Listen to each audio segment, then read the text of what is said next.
Ternyata Anthony Locke berjaya membuktikan beliau antara menteri yang perform semasa kerajaan 22 bulan Pakatan Harapan dulu maupun kerajaan perpaduan sekarang.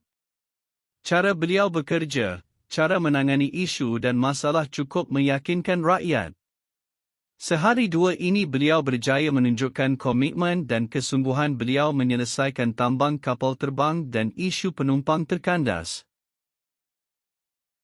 Penumpang yang tidak berpuas hati dengan pampasan yang ditawarkan syarikat penerbangan sekiranya berlaku sebarang gangguan pada jadual penerbangan mereka boleh membuat aduan kepada Suruhanjaya Penerbangan Malaysia, MAFCOM, kata Menteri Pengangkutan Anthony Locke.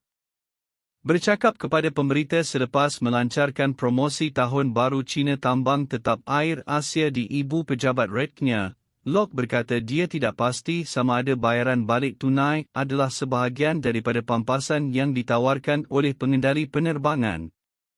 Kita mempunyai sistem yang sedia ada. Kita mempunyai pihak berkuasa yang bertanggungjawab dalam hal ini. Jadi MAFCOM adalah saluran dan platform yang tepat untuk mereka membuat aduan.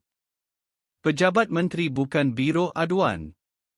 Saya tidak boleh uruskan setiap aduan, jadi jika ada sebarang aduan tertentu sudah tentu mereka boleh membuat aduan kepada MAFCOM, katanya.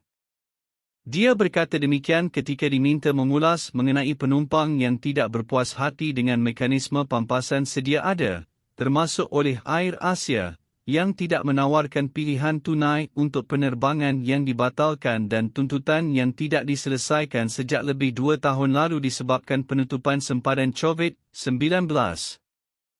Locke semalam mengarahkan Batik Air memohon maaf selepas penerbangannya dari Kuala Lumpur ke Kuching, Sarawak, pada Jumaat tertangguh selama lebih 8 jam dan penumpang yang tidak berpuas hati yang terkandas di KLIA mengadu tiada komunikasi atau bantuan yang ditawarkan oleh kakitangan syarikat penerbangan itu. Locke berkata walaupun tiada alasan untuk perkhidmatan yang buruk, penerbangan Batik Air khususnya berdepan cuaca buruk ketika dalam perjalanan ke Kuala Lumpur dan terpaksa mendarat di Langkawi, Kedah. Sudah tentu kita berharap kelewatan dapat diminimumkan tetapi beberapa kelewatan ini disebabkan oleh keadaan cuaca buruk seperti insiden membabitkan Batik Air. Saya diberi laporan penuh. Pesawat itu terpaksa melencong ke Langkawi, dan sebaik tiba di Langkawi juruterbang telah melepasi waktu penerbangan mereka, katanya. Jadi satu set kru baru perlu diterbangkan ke Langkawi. Justru penangguhan beberapa jam. Sudah tentu ini bukan alasan tetapi saya hanya mengatakan dari segi keadaan syarikat penerbangan itu beroperasi, kata Locke. Tetapi kita berharap dari segi pengendalian komunikasi dan penerbangan tertangguh, ia boleh menjadi lebih baik pada masa hadapan, tambahnya. Air Asia akan menawarkan harga tambang tetap yang baru bagi penerbangan dari Kuala Lumpur dan Johor Bahru ke beberapa destinasi di Sabah dan Sarawak. Penerbangan ke Kuching, Bintulu, Miri dan Sibu pada harga RM199 manakala penerbangan ke Kota Kinabalu dan Tawau pada harga RM249. Harga ini untuk penerbangan terpilih hanya bagi tempoh 17 Januari hingga 30 Januari depan.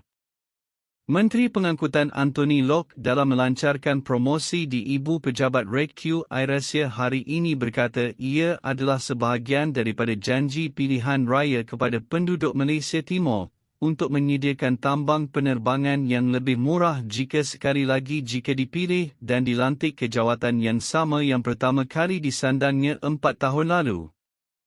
Kami gembira Air Asia komited untuk menyokong inisiatif kerajaan menurunkan tambang semasa musim perayaan penting, walaupun terdapat kekangan operasi. Walaupun mereka tidak dapat meningkatkan lagi kekerapan penerbangan kerana kekurangan pesawat yang menjejaskan semua syarikat penerbangan, kami memuji kerja keras mereka untuk menambah penerbangan tambahan istimewa pada tambang rendah tetap untuk menemukan semula keluarga, terutama mereka yang pergi dan balik dari Sabah dan Sarawak, kata Locke dalam ucapannya. Tambahnya, Dengan kerjasama semua pihak berkuasa yang berkaitan termasuk pengawal trafik udara dan pengendali lapangan terbang, syarikat penerbangan lain digalakkan untuk memperkenalkan inisiatif serupa yang bertujuan mengurangkan tambang penerbangan semasa musim perayaan.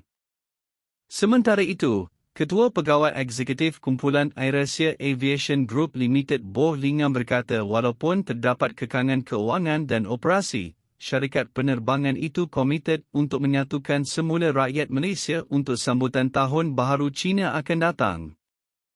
Hari ini, kami berbesar hati dapat memperkenalkan penerbangan tambahan lewat malam pada tambang rendah tetap dengan jumlah 25,020 tempat duduk tambahan ke bandar terpilih di Malaysia Timur untuk tempoh perayaan akan datang.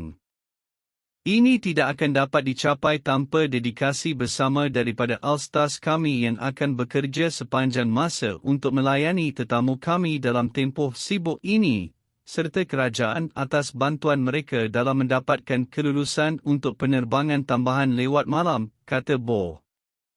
Pada sidang akhbar kemudian, Boh berkata AirAsia dijangka mengendalikan 50 pesawat pada Januari dan penerbangan tambahan lewat malam akan beroperasi selepas penerbangan berjadual harian.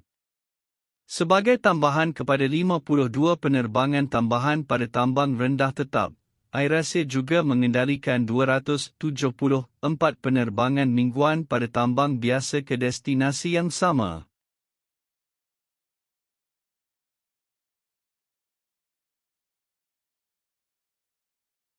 Parti Amanah Kawasan Hang Tuah Jaya melancarkan kempen memungut derma untuk dana pilihan raya negeri Selangor, Pulau Pinang, Negeri Sembilan, Kelantan dan Terengganu yang dijangka diadakan tidak lama lagi.